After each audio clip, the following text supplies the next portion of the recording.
vô đây xì đó của nó theo xì không là ai khá tâm chua lộ từ cái ngọt tôm lịch thực sao mới nhỉ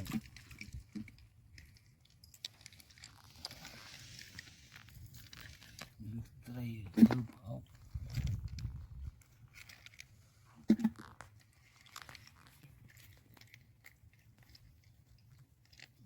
đây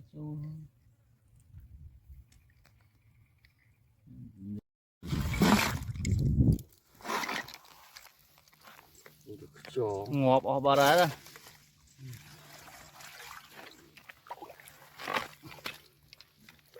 lịch tức chạo rồi không không pu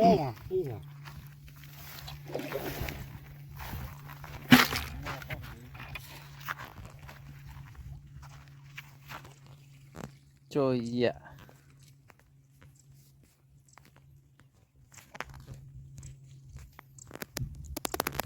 trai ăn ngọt nè trai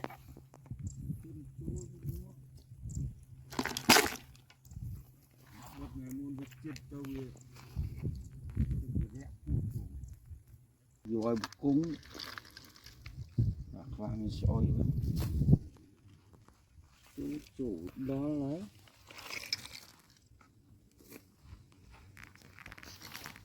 đọp của bà phây của bà đấy lấy bồn không thống bồn nữa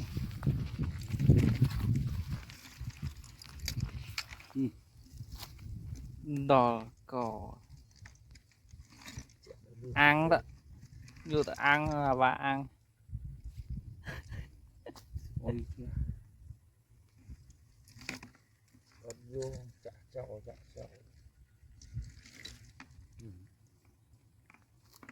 tròn ấy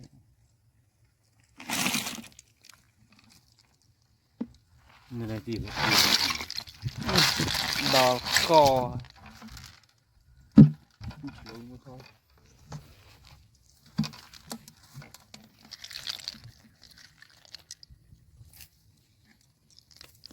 quay vô đây vô đây xì đó của nó theo xì không là ai khá tâm chua lộ từ cái ngọt tôm lịch thực sao mới nhỉ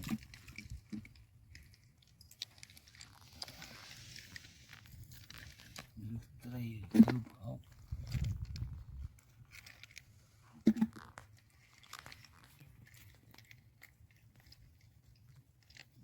đây châu